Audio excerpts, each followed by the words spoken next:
सूर्यासारखे तेजस्वी, चंद्रासारखे प्रखर. सूर्यासारखे तेजस्वी, चंद्रासारखे प्रखर, संकटांना ज्यांनी नेहमी दिली टक्कर, गोरगरिबांचे कैवारू, दिनदुबळ्यांचे आधार, विद्यार्थ्यांच्या कल्याणावर ज्यांची आहे पूर्ण मदार. आपल्या असामान्य कार्यामुळे ज्यांचे नाव झळकले आहे जगभर, असे आहेत जनसेवक गणेशरावजी दुधगावकर. असे आहेत जनसेवक गणेशरावजी दुधगावकर.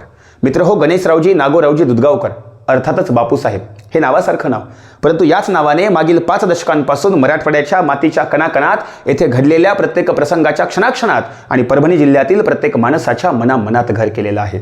याच बापूसाहेबांबद्दल अनेक लोकांची अनेक मतं आहेत. काही अभ्यासकांचं असं मत आहे की बापूसाहेब हे निष्काम कर्मयोगी पुरुष आहेत, तर राजकीय मंडळींच्या मते बापूसाहेब हे विकास पुरुष आहेत.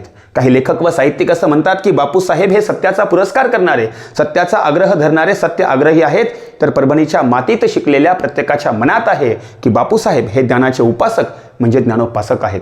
मग अशा वेळी माझ्यासारख्या पामराच्या मनात नक्कीच प्रश्न निर्माण होतो, कुतूहल निर्माण होतं की बापूसाहेबांचं व्यक्तिमत्व नेमकं आहे तरी कसं. परभणी जिल्ह्याला घडवणाऱ्या आणि मराठवाड्याला वाढवणाऱ्या याच बहुआयामी, सर्वगुण संपन्न व अष्टपैलू व्यक्तिमत्वाच्या कार्यकर्तृत्वावर विचारांचं मंथन घालण्यासाठी मी आपल्या सर्वांसमोर उभा आहे. नमस्कार, मी विशाल विजयकुमार देशमुख. एका महान राजनेत्याच्या अभिष्ट चिंतनानिमित्त आयोजित जागतिक खुल्या वक्तृत्व स्पर्धेत विषय मांडतोय जनसेवक गणेशरावजी दुधगावकर साहेब म्हणजे कर्मयोगी, विकास पुरुष, सत्याग्रही की ज्ञानोपासक.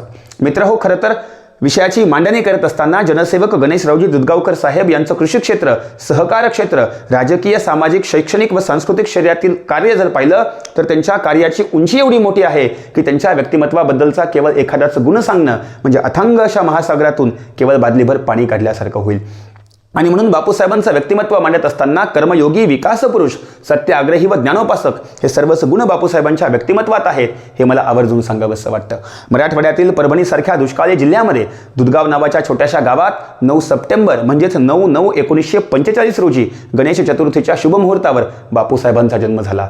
9/9ला जन्मलेले गणेशरावजी दुधगावकर साहेब म्हणजे नवग्रहांनाही कोडं पडेल एवढी प्रचंड विद्वत्ता व श्री गणेशासारखी बुद्धिमत्ता आपल्याला त्यांच्यामध्ये पाहायला मिळते. मजबूत बांधा, चेहऱ्यावरील चैतन्य, मोत्याच्या सुलीसारखे चमकणारे दात, पिळदार मिशी व विलोभनीय हास्य असणारं एक देखणं, रुबाबदार, राजबिंड व प्रभावी असं व्यक्तिमत्व म्हणजे गणेशरावजी दुधगावकर साहेब. प्राथमिक शिक्षण पूर्ण झाल्यानंतर दुधगावकर साहेबांनी BA LLB म्हणजेच ते कायद्याचा अभ्यास करून वकील झाले. ज्या काळामध्ये अनेक राजकारणी नेते हे अशिक्षित होते, त्याच काळात गणेशरावजी दुधगावकर साहेब हे उच्च शिक्षण घेणारे, सुशिक्षित व सुसंस्कृत नेते बनले होते. शिक्षण सुरू असतानाच त्यांनी विद्यार्थी राजकारणामध्ये सहभाग घ्यायला सुरुवात केली. निवडणुका लढवल्या आणि जिंकल्या सुद्धा. विद्यार्थी राजकारणातून आता ते जनतेच्या राजकारणामध्ये सहभागी होत होते, निवडणुका लढवत होते आणि परभणी या त्यांच्या जन्मभूमीलाच आता त्यांनी आपली कर्मभूमी बनवायला सुरुवात केली होती. एका काळाकुट्ट रात्रीच्या अंधारानंतर प्रकाश पसरवण्यासाठी जसा सूर्याचा उदय होतो, अगदी तसाच राजकारणातील एक कर्मयोद्धा, एक कर्मयोगी उदयास येत होता. मराठवाड्याच्या उन्नतीसाठी प्रचंड मोठे मराठवाडा विकास आंदोलन उभं करून या आंदोलनाच्या माध्यमातून सहकारी साखर कारखाने, सूतगिरण्या, विद्यापीठ व मराठवाड्याला विशेष आर्थिक पॅकेज त्यांनी मिळवून दिलं. बापूसाहेबांचं हे सर्व धडाडीचं काम पाहून मुख्यमंत्री शंकरराव चव्हाण साहेबांनी आमदार असलेल्या बापूसाहेबांना मंत्रिपद दिलं. पण मंत्रिपदाने थांबतील ते बापूसाहेब कसले. मंत्रिपद मिळाल्यानंतर सुद्धा बापूसाहेब सर्वसामान्यांच्या सुखदुःखामध्ये सामील होतच होते. खूप उंच भरारी मारा, आकाशाला गवसणी घाला, पण पाय मात्र जमिनीवरच ठेवा, ही कर्मयोगाची शिकवण बापूसाहेबांच्या चरित्रामधून आपल्याला सतत पाहायला मिळते. पुण्याचे निवृत्त सहाय्यक पोलीस आयुक्त असणारे श्री साहेबराव लबडे असं म्हणतात की बापूसाहेब हे निस्वार्थी व निष्कळंक तर आहेतच, पण त्याचबरोबर ते कर्मयोगी सुद्धा आहेत. कारण श्रीमद भगवद्गीतेमध्ये सांगितलेला कर्मयोग जो आयुष्यभर निस्वार्थीपणे इतरांची सेवा करायला सांगतो, तोच कर्मयोग बापूसाहेब आयुष्यभर जगले होते. आणि म्हणून कर्मयोगी हे बापूसाहेबांच्या नावासोबतचं अगदी योग्य विशेषण आहे असं ते म्हणतात.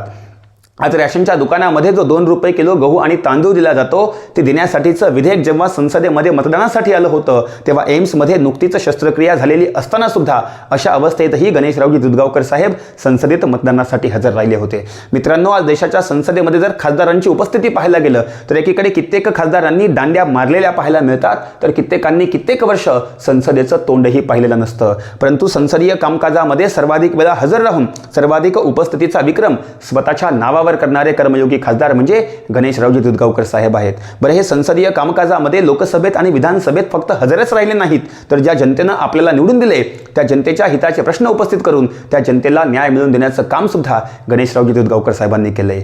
मग दुष्काळी परिस्थितीमध्ये शेतकऱ्यांना खत व बियाणे मिळण्यासाठी, अतिवृष्टी व गारपीट झाल्यामुळे शेतकऱ्यांचं नुकसान झालं म्हणून त्यांना मोबदला मिळण्यासाठी, परभणी जिल्ह्यामधून जाणाऱ्या राष्ट्रीय महामार्ग 222चं चौपदरीकरण करण्यासाठी, तर परभणीच्या कृषी विद्यापीठामध्ये मेगा फूड पार्कची उभारणी करण्यासाठी, अशा असंख्य बाबींसाठी बापूसाहेबांनी लोकसभेत एकूण 418 प्रश्न उपस्थित करून सामान्य जनतेला न्याय मिळवून देण्याचं काम केलं आणि परभणीच्या पदरामध्ये अनेक लाभाच्या गोष्टी मिळवल्या. बापूसाहेबांनी उपस्थित केलेले हे सर्वच प्रश्न आणि त्यांचं उत्तुंग असं कार्य पाहून बापूसाहेब हे प्रत्येकालाच कर्मयोगी आणि विकास पुरुष सुद्धा वाटायला लागतात.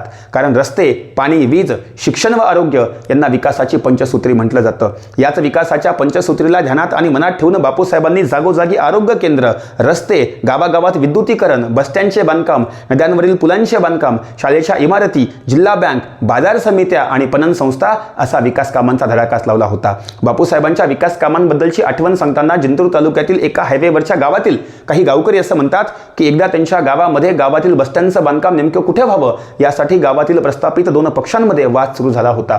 हा वाद एवढा विकोपाला गेला होता की 2 दिवसांपासून त्या गावाला पोलिसांच्या छावणीचं स्वरूप प्राप्त झालं होतं. नेते आणि कार्यकर्ते एकमेकांशी लढत होते, मारामाऱ्या करत होते, भांडत होते, पण त्रास मात्र सामान्य गावकऱ्यांनाच होत होता. त्यावेळी परभणी जिल्ह्याचे खासदार असणारे गणेशरावजी दूधगावकर साहेब काही कामानिमित्त त्याच रस्त्यावर निघाले होते. रस्त्यावरची प्रचंड मोठी गर्दी पाहून बापूसाहेबांची गाडी थांबली, तर बापूसाहेबांना पाहून त्यांच्या अवतीभोवती गावकऱ्यांची वर्दळ जमा झाली. रस्त्यावरती एवढी गर्दी का जमा झाली याची विचारपूस केल्यानंतर बापूसाहेबांना संपूर्ण हकीकत समजली.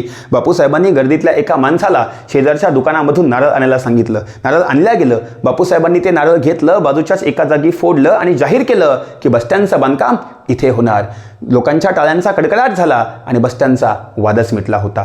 मित्रहो, कित्येक दिवसांपासून सुरू असलेला वाद आणि राडा बापूसाहेबांनी काही क्षणात मिटवला आणि फक्त वाद मिटवलाच नाही तर त्या बसस्टँडच्या बांधकामासाठी खासदार निधीमधून त्या काळी 5 लाख रुपयांचा निधीही बापूसाहेबांनी जाहीर केला. बरं, इतर राजकीय पुढाऱ्यांसारखी फक्त घोषणा करून ते निघून गेले नाहीत, तर बोले तैसा चाले त्याची वंदावी पाऊले या उक्तीप्रमाणे बापूसाहेबांनी त्या बसस्टँडचं बांधकाम पूर्ण करून सुद्धा घेतलं. आणि अशा अनेक विकासाभिमुख कार्यामुळेच बापूसाहेब हे मला खऱ्या अर्थानं विकास पुरुष वाटायला लागतात. कारण वटवृक्षाची हिरवी पाने वादळी वाऱ्याशिवाय हलतच नाहीत.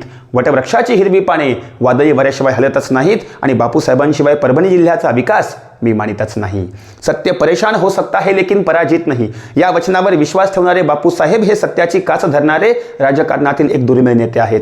परंतु सत्याच्या वाटेवर चालत असताना अनेक संकट, अनेक अडचणी येतात, पण आडव्या येणाऱ्या प्रत्येक संकटास जणू काही बापूसाहेब सांगतच चालले होते की ढगाळलेल्या संकटांनी भरलेली माझी वाट आहे, कितीही आले कितीही गेले तरी पाठी माझी सपाट आहे. मराठवाड्याचा वाघ मी, मान माझी ताट आहे, ऐका रे वादळांनो तुमची माझ्याशी गाठ आहे, तुमची माझ्याशी गाठ आहे. बापूसाहेबांचा हा जो सत्याग्रहीपणा होता त्याबद्दल सांगत असताना MDC असणारे श्री सुभाषराव सूर्यवंशी असं म्हणतात की 1983 साली जेव्हा ते मराठवाडा विकास महामंडळामध्ये नोकरी लागावी यासाठी त्या काळचे मंत्री असणाऱ्या बापूसाहेबांकडे गेले आणि नोकरीसाठी शिफारस करण्याची विनंती केली, तेव्हा बापूसाहेबांनी मात्र कडक शब्दामध्ये सांगितलं की मुलाखतीला अवश्य जा, तुमचं काम आणि तुमचा अनुभव जर योग्य वाटला तरच तुमची निवड होईल, नाहीतर नाही, कारण माझ्याकडे आणि माझ्या माणसांकडे शिफारस चालत नाहीत. मित्र हो, व्यक्ती जवळचा असो की दूरचा, त्याचे केवळ सत्यता आणि गुणवत्ता आणि कर्तृत्व पाहूनच त्याची निवड करणारे बापूसाहेब हे मला खऱ्या अर्थानं सत्याग्रही वाटायला लागतात. सत्याग्रही असणारे हेच बापूसाहेब अनेकांना त्यांच्या शिक्षण क्षेत्रातील उत्तुंग अशा कार्यामुळे शिक्षण महर्षी आणि ज्ञानोपासक सुद्धा वाटायला लागतात. कारण ज्ञानाची उपासना करणारे आणि विद्येची सेवा करणारा जो असतो त्याला ज्ञानोपासक असं म्हणतात. लोकमत वृत्तपत्राचे विशेष प्रतिनिधी असणारे श्री खंडाळकर असं सांगतात की छत्रपती शिवाजी महाराज, राजश्री शाहू महाराज, महात्मा ज्योतिबा फुले, क्रांतिसूर्य महात्मा ज्योतिबा फुले, डॉक्टर बाबासाहेब आंबेडकर आणि सयाजीराव गायकवाड यांनी यांच्या विचारांचा वारसा पुढे चालवण्यासाठी स्थापन केलेल्या शाळा, महाविद्यालय आणि वसतिगृह पाहता बापूसाहेब हे खऱ्या अर्थानं ज्ञानाचे उपासक आणि ज्ञानोपासक आहेत असं ते म्हणतात. बापूसाहेबांनी सुरू केलेल्या या सर्व शिक्षण संस्था आणि प्रत्येकाच्या घराघरापर्यंत शिक्षणाची जी ज्योत पेटवली त्यामुळे बापूसाहेब हे प्रत्येकाला ज्ञानोपासक वाटायला लागतात.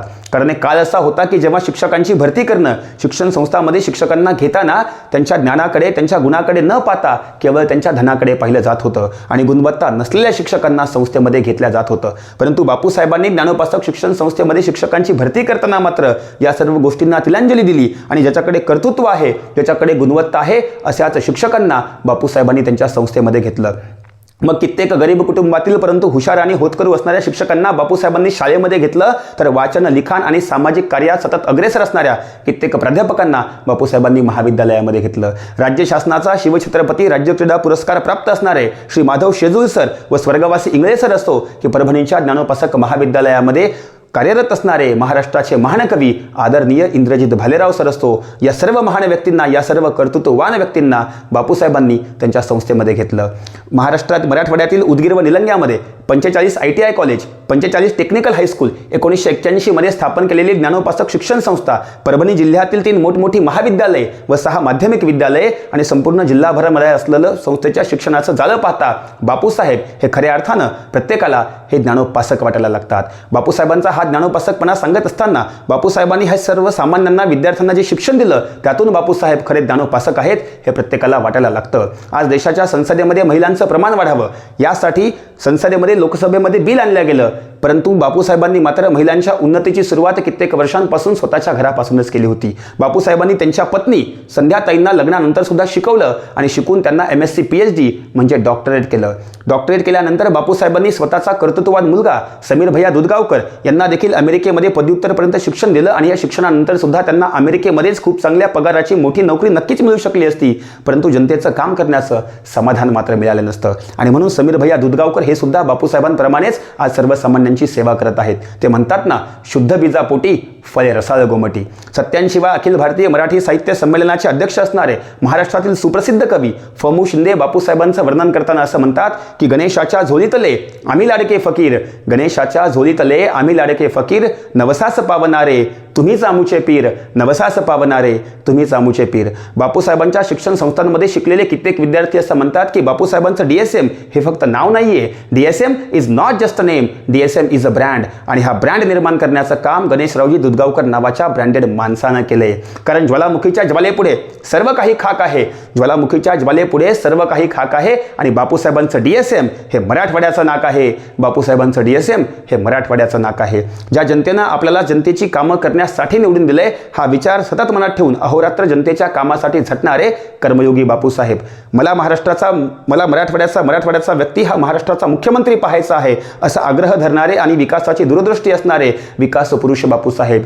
सत्य असत्याशी मन केले ग्वाई, मानिले नाही बहुमता, या संत तुकाराम महाराजांच्या अभंगाप्रमाणे आयुष्यभर निस्वार्थ, निष्कलंक आणि सत्याचीच बाजू घेणारे राजकारण करणारे सत्य आग्रही बापूसाहेब आणि जिल्ह्यातल्या प्रत्येकाच्या घराघरापर्यंत, प्रत्येकाच्या चुलीचुलीपर्यंत आणि प्रत्येकाच्या मुलीमुलीपर्यंत शिक्षणाची गंगा पोहोचवणारे, शिक्षणाचा प्रकाश पसरवणारे शिक्षण महर्षी बापूसाहेब हे मला सर्व अंगांनी अष्टपैलू वाटायला लागतात. बापूसाहेब हे सत्याग्रही सुद्धा आहेत, कारण अनेक लोक असं म्हणतात की सूर्याला आग आहे, चंद्राला डाग आहे, सूर्याला आग आहे, चंद्राला डाग आहे आणि सत्य हा बापूसाहेबांचा जीवनाचा भाग आहे. असे अष्टपैलू व्यक्तिमत्व असणारे या बापूसाहेबांना त्यांच्या कार्यामुळे इथली जनता कधीच विसरू शकणार नाही. कारण गोरगरिबांची साथ म्हणजे बापूसाहेब, सामान्यांच्या हातामध्ये हात म्हणजे बापूसाहेब, अन्यायाला लाथ म्हणजे बापूसाहेब, भ्रष्टाचारावर केलेली मात म्हणजे बापूसाहेब, अंधाररूपी जीवन जगणाऱ्यांच्या जीवनामध्ये पौर्णिमेच्या शीतल चांदण्याची रात म्हणजे बापूसाहेब, काही अजबच बात म्हणजे बापूसाहेब, निरक्षरांचा शिक्षणासाठी झटलेला झंझावात म्हणजे बापूसाहेब आणि निरक्षरांच्या जीवनातील पेटवलेली समयीची वात म्हणजे बापूसाहेब.